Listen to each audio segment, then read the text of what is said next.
Welcome into another edition of The Session with Londa and David. My name is David Austin. I'm Londa Sherwood Austin. Welcome back. You are spectacular, and I don't know what's going on. You've got some kind of an AC/DC school kid kind of look with the white long shirt, sleeve button up and black tie. I don't know. Love it. Thank you. I love it. Thank you. You look like you're going to start singing Dirty Deeds Done Dirt Cheap. I don't know. I don't know what it is. And this has been the Fashion Report. I actually had somebody ask me today, like, hey, I heard on one of your podcasts something about not wearing linen after Labor Day. What's that about? I had this whole conversation about, the old rules of fashion, which don't really play in most places today. But they were asking me, like, what? But why? Why were those the rules? And I said, well, it's all commerce, right? You can't wear linen past Labor Day and not again till after Easter because we need to sell wool. You know what I mean? Is that really why that started? Well, sure. Think about it. Follow the money trail. You can figure out anything. I like that. It's all just to sell more stuff. That's why there's new trends all the time. That's why things circle back, 30 years later. Now we're seeing 90s styles come back. And sure. You were dressed in kind of a 90s style the other day. You looked like you were in the movie Benny and June. You wore that vest over your untucked dress shirt and jeans. Yeah, big boot cut jeans. Yeah, super, super cute. Hey, let's cut away from this conversation because it's time for news. A defiant former President Donald Trump called his civil fraud trial in New York a scam and a sham prior to opening statements Monday. Trump told reporters he's there to watch the witch hunt in person. Trump stands accused of inflating balance sheets to receive more favorable business loans over the years. If found liable for fraud, Trump could be ordered to pay some $250 million in restitution. President Trump says the lenders involved were thrilled to get his business, and they've all been repaid.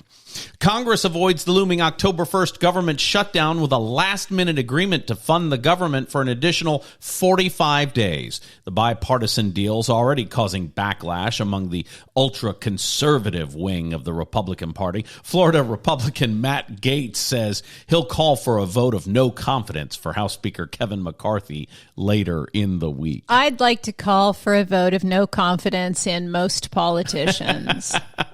You need a majority of the majority to get a no confidence vote. Okay. There's no such support that we've heard over the last couple of days. Matt Gaetz sure is confident he can pull something off, though. Ugh. Yeah. The U.S. Supreme Court will consider the fate of the Consumer Financial Protection Bureau Tuesday. The CFPB, which was established by a Democratic-controlled Congress in 2010, oversees lenders as part of the Dodd-Frank Wall Street Reform and Consumer Protection Act. Opponents say the funding process for the CFPB is unconstitutional because it avoids the congressional appropriations process. The CFPB really did tighten up the rules and regulations for lenders after the Dodd-Frank bill. Well, yeah. And the Trump... That was just after blood pressure loans, right? That's right. The Trump administration kind of loosened their... lessened their strength, as it were, weakened them a little bit. But the one thing that's going to be the point of contention is how they're funded. The Dodd-Frank bill set up a funding source in perpetuity that doesn't have to go through congressional appropriations, which is, by the face of it, illegal. Isn't that interesting? It's confusing. I don't understand most of what you just said. Well, I'll be honest. I don't think most people do. The Supreme Court will decide if one thing that the government runs is not needed to be approved every year by Congress. It's the one thing. Oh, okay. Yeah. The Taylor Swift effect is now impacting professional sports. Let's go, baby. For a second week in a row, Taylor Swift has attended a Kansas City Chiefs game, and analysts say her first appearance at a home game prompted records to be broken across the NFL for her expected second appearance last weekend. Sunday Night Football on NBC showed her several times in the owner's box with her celebrity friends while the Chiefs eked out a 23-20 win over the New York Jets. Here's the breakdown from the NFL, Londa. Okay. After Swift's first appearance, the Chiefs had their highest single-day ticket sales of all time. Mm-hmm. Ticket sales for the Sunday night game were up 40%, according to the NFL, and Travis Kelce jerseys are selling at about 400% ahead of pre-Taylor numbers. Mm-hmm. I mean, she is impacting the NFL financially in ways that can't even be calculated. The number of eyes on Sunday Night Football, dramatically higher than a standard Sunday Night Football game. It truly is the Swifties learning all about football. Yeah, so this is interesting. Are you ready to get into it, or do you want to finish? No. Like it or not, Swifties are tuning in and showing up for a chance to see what's been called trailer or swelsey on the gridiron. And that's what's happening. Okay. I'm here for it. I am here for, you already know, I'm a huge fan of Taylor Swift. Mm-hmm. I've always liked her music. I've always thought she was adorable, but mostly I think she has been, up until this year, a bit underestimated. Okay.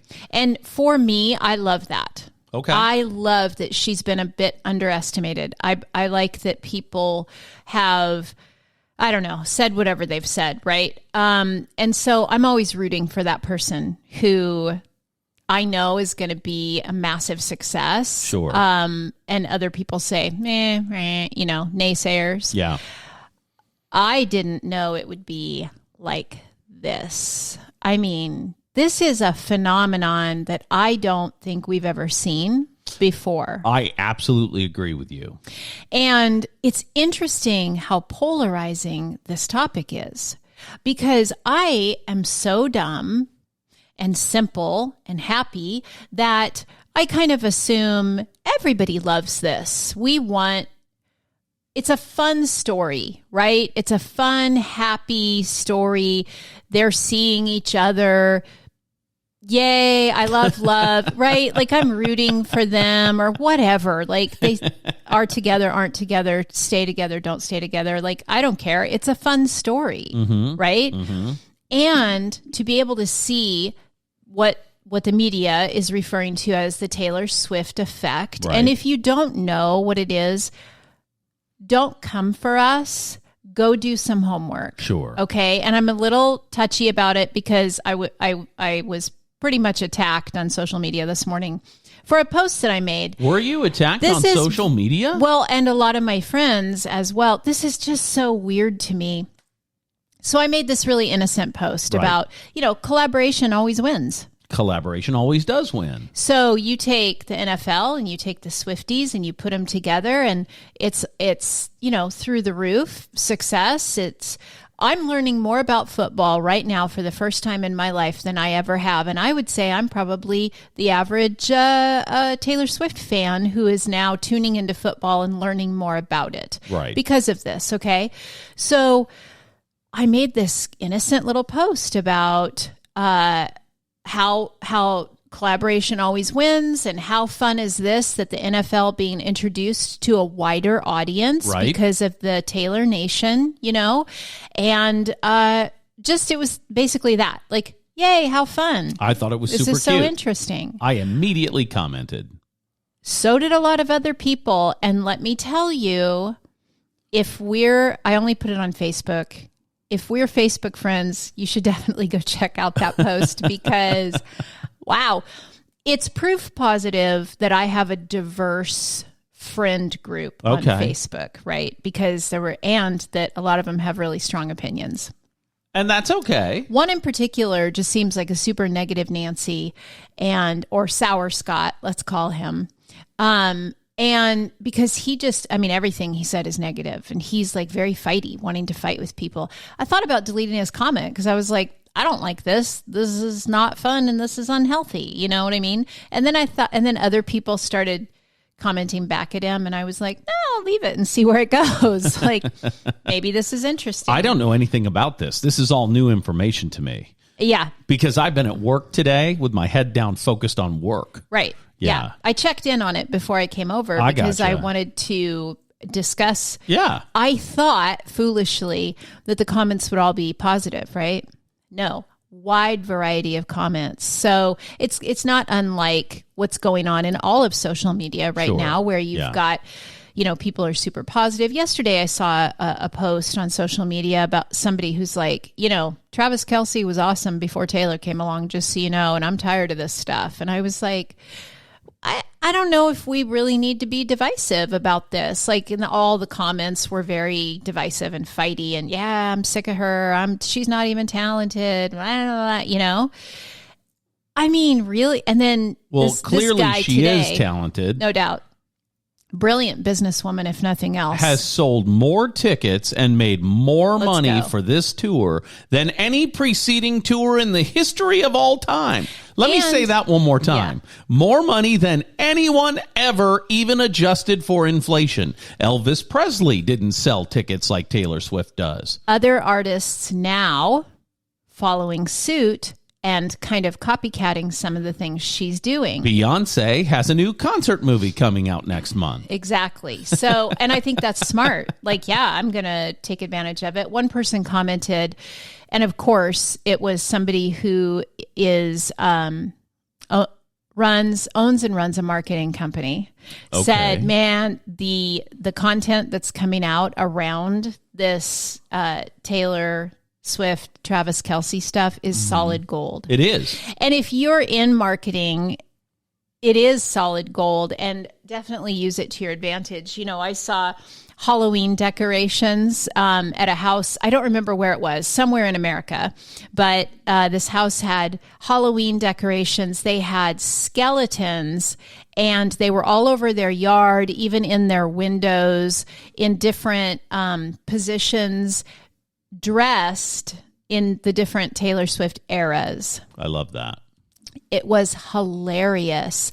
So like one of them was, in the window of the house with a little handwritten sign that said, "Are you okay?"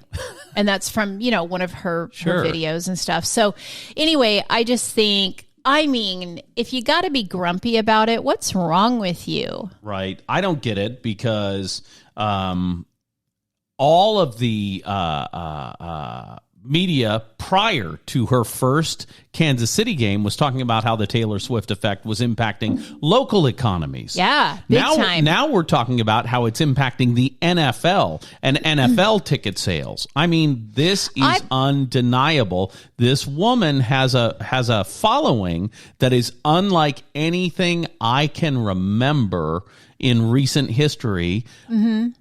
If Michael Jackson wasn't embroiled in scandal, he might have been this big. Sure. Because when I was a kid, he was the king of pop. Right. She's taking over because she's seemingly weaving all of her dating relationships into her music, which is avoiding scandal and making it fun to follow. And she puts these Easter eggs in her music, and you've talked a lot about it. Easter eggs in everything. And it is She put them on Travis Kelce last interesting. Weekend. So interesting to see. Mm-hmm. It's a blend of social media savvy, honest raw talent, and great marketing. Yeah, I mean, if you haven't seen the movie, the little docu-film, Miss Americana, is that what it's called? I think so. About her, right. You should watch it because it's very interesting to see her brain at work. Yeah. They have, B-roll of her writing music. Mm-hmm. Very, very interesting. The way she writes music, it's shocking to me because it sounds like the finished product. Yeah. I don't get it. It's pretty awesome. I'll leave you with this about that. If you find yourself grumpy about it, if you find yourself angry about it and whatever, check yourself, right? I got something to say here. Okay, I'm listening. My guess is anybody who's grumpy about this whole Taylor Swift stuff is somehow jealous. Mm-hmm. And, put your ego in check. Like, I just want to learn from her. And if nothing else, it's fun. Yeah. It's fun, right. lighthearted, fun. Sheesh. Check your heart.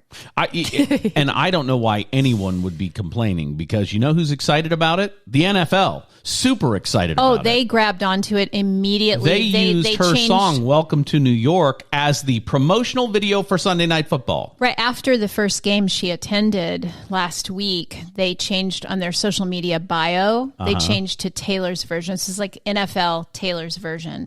I mean, they jumped right on it and started... And that's what you've got to do. Jump on it and use it. Use her fan base and her notoriety to move your thing forward, to get your thing in the spotlight. I saw a lender did that last week. Yeah. I saw it today, and I thought it was the most clever thing I've ever seen, and I wished I'd have thought about it. It's a lender for a local credit union here in town, and she had a picture of Taylor talking to Travis Kelce's mother, and Donna. It said, "This was overheard in the booth last Sunday at the Kansas City Chiefs game. Hey, if you're looking for a good loan, you should really talk to," and then this person put her name, because she's awesome. She's my girl and can even do VA loans, and I thought that was the most clever lending thing I've ever seen. I saw a few of those too. Yeah, I mean, genius. If there's a tide, get on your board and ride it. Yeah, roll tide. Like, I just don't understand. I don't understand carrying around negative energy. I don't either. For very many things. There's one or two that I'll, but you know, it's not very often. So. Well, now that we're talking about that, I pulled up a house that I found online the other day, and I found it online because I was driving by in a neighborhood where I used to live and saw this house online, and it's 2024 South Tweet Street in Kennewick, Washington. If I had known you were going to pull this up, we would have pulled it up on my website. No, I pulled it up on Zillow on purpose, because this is what people can see that have no knowledge of how the industry works. Sure. And I saw a post from a lender last week that was probably the dumbest thing I've ever seen. Oof. It was a lender standing in front of rate trends in the background, making a face like, and says something like, "This is getting ugly." That's the dumbest marketing I've ever seen in my entire life. And here's why. Tell me a business where it makes a lot of sense to get in front of your customers and business partners and say, "Hey guys, there's nothing we can do. This sucks. Don't use me." Yeah, this is the worst time. Yeah, negative marketing rarely works. Well, here's why I talk about why that was a dumb decision. Because this house, 2024 South Tweet Street, is presently listed in Kennewick, Washington for $439,900. That's of interest to me because I bought this house, not one like it, but this one, in 2004 for $179,000. It's now today on the market selling for $439,900. That is a $261,000 profit in just 19 years. $261,000. Let's assume they don't get it. Let's assume they sell it for only $430,000. Well, we're still talking about $250,000 of real money that you've made just because you lived somewhere. Right. That's pretty impressive. So the reason I bring it up is because this house will sell, except it'll be different. There won't be multiple offers on it like there were 6 months ago because interest rates are slightly higher. And over the grand scheme of things, they're not that much higher at all. But do you think if I sold this house for $250,000 profit, I wouldn't spend some of that money buying down my interest rate on my next house? I sure would. There's a boatload of opportunity out there. And now, if I spend $50,000 of those dollars to buy down my rate, I still have $200,000 cash to put into the new house. Right. Go ahead. I don't see any way that the opportunity that's available for someone with a housing need isn't right there. And that's how we should be marketing our goods and services. That's right. There are three groups that are buying right now. Okay, tell me about that. Luxury homes. Yep. Luxury homes are selling like crazy. And rich people get loans. Ask Donald Trump, who's in trouble for getting loans. That's right. First-time home buyers. Because if you got to buy a home, you got to buy a home. It doesn't matter what the interest rate is. Right? You figure it out. That's exactly right. There's a third group, though. Investors. Right. Yes, investors are buying homes too because they see the opportunity in the marketplace. Exactly. So if your clients are saying to you, and obviously we're kind of talking to our industry right now, right? Right. But we could be talking to a potential home buyer. If you're afraid to buy right now, don't be. If your clients are telling you, oh, well, the interest rate and I don't want to buy and blah, blah, blah, tell them this, what you just heard from us, right? You got to figure out how to paint the picture to show the upside. Right. And it's not false, it's true, or those three groups wouldn't be buying. Right. It would just be at a full standstill. That's right. When investors make moves, I pay attention. Right. They're not afraid of the interest rates. Right. They're taking advantage of sellers having to be willing to give up a little for the first time in years. Right. That's right. I mean, I see constant. I just went to a listing appointment yesterday and I pulled up the comparable properties. There were 5 of them, right? These people thought their home was worth a certain amount. Sure. I had to break their hearts a little bit and bring some reality to them because it's not. Okay. And so you have to do that very carefully because people are emotional about their homes and their money. Yes. I'm emotional about my money. Right. You know this. So I very, carefully and honestly and authentically painted this picture so it helped them to see the reality of the market, right? Right. And so what was interesting about this one particular shot that I had, the way that my system pulls up these 5 properties, they were one listed on top of the other on one page on my computer, right?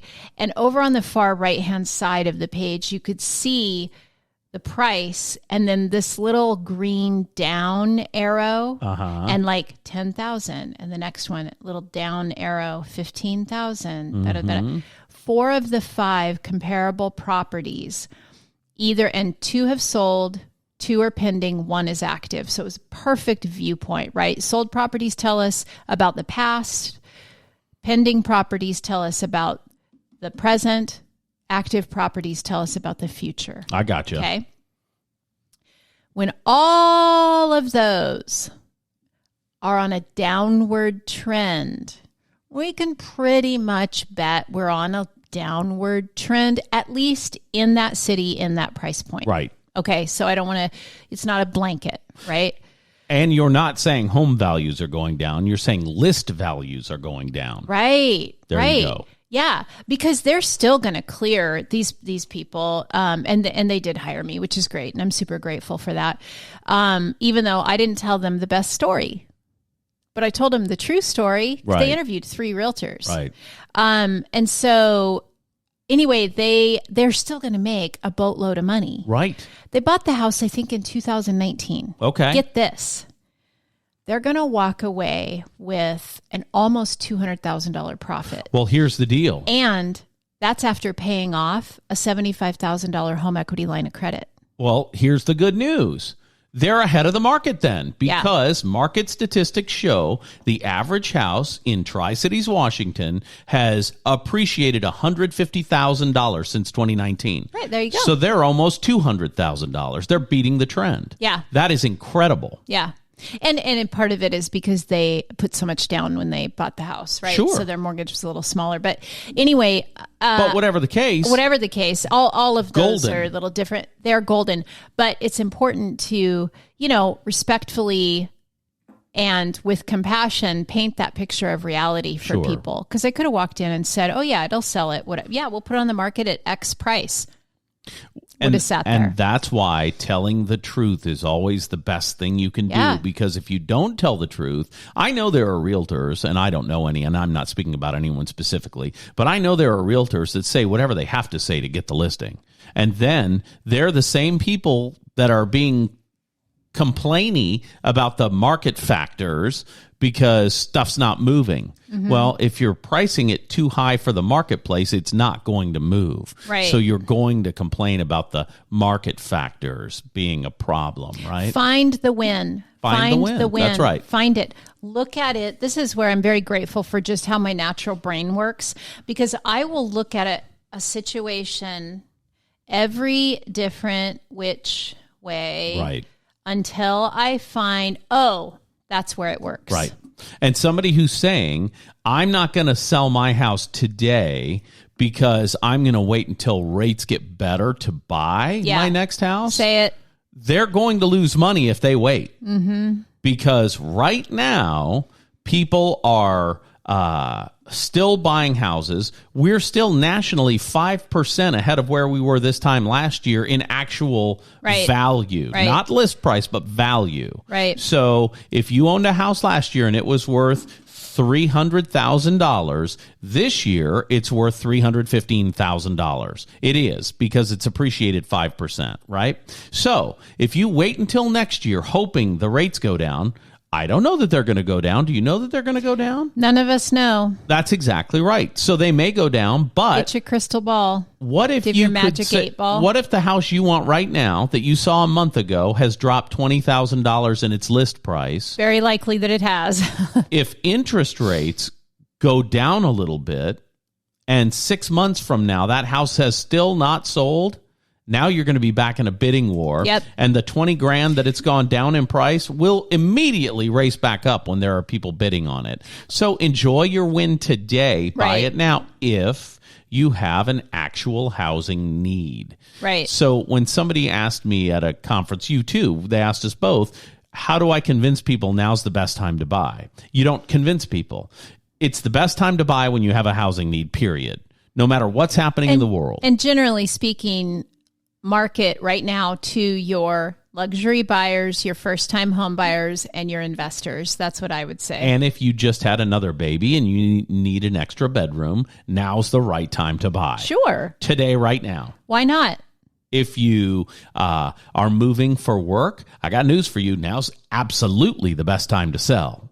You know what I mean? Yeah. Yeah. You when you have a housing need, that's when you should act on that housing need, unless you can't afford it. And if you can't afford it, your lender partner, if it's me, great. And if it's somebody else, that's great too, can help you put together a plan to reach your goal when you are ready. Yeah. And that's what people should be doing. Yeah. Instead of saying, I'm going to wait for rates to improve, they should sit down with their lender partner, a trusted advisor, and talk about it. I heard a story, and I'm going to wrap it up right after this. I heard a story about a guy at a model home over the weekend who actually said, I'm here because I'm curious, but my lender at the credit union told me I should wait till rates get better.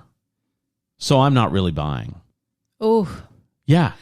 Why would the lender at the credit union say... Well, tell me more. That would have been my response. Tell me more. That's exactly what you said. And then I would have picked up my phone and called you and put it on speakerphone. What do you think about it? Let's get a second opinion. Yeah. It's crazy. That kind of thing is crazy to me. So I spoke with a realtor this morning who they were very excited because they received a counter offer back on an offer they sent out yesterday. Okay. There were 8 offers on the property. Wow. So...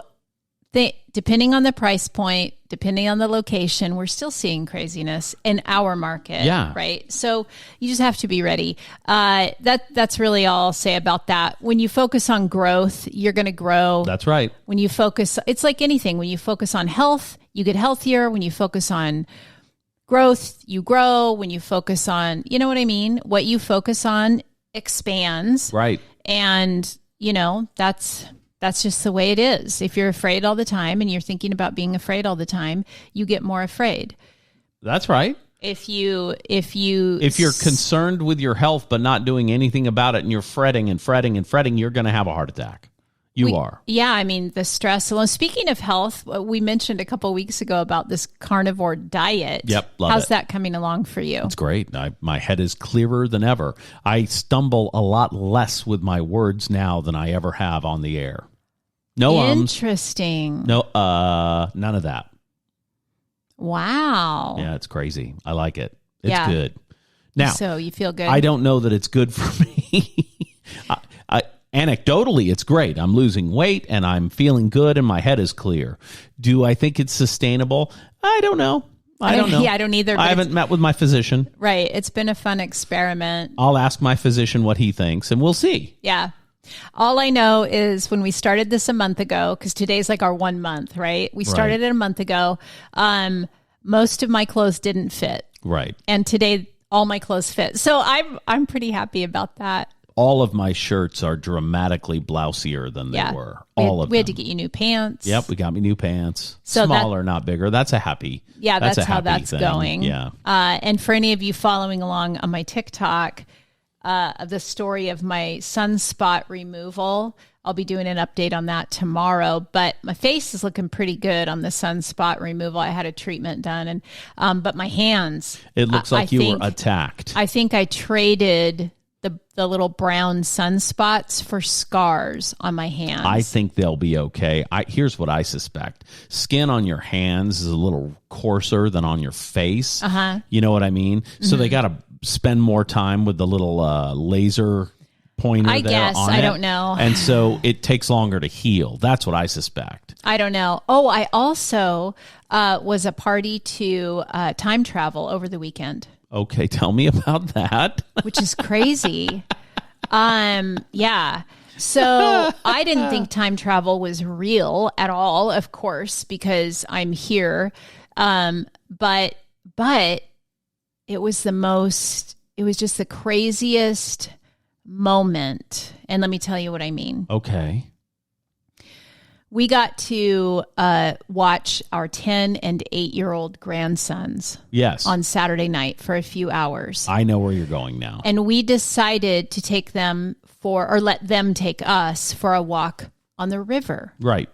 And by their home. By where they live, yes. And this happens to be in the same town where I raised their dad. Right.